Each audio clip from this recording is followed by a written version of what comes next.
Welcome back to another technical deep dive here in the debug zone.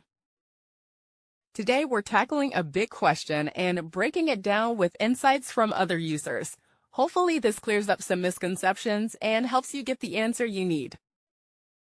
So buckle up, stay a little curious, and let's jump right in.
And that's a wrap.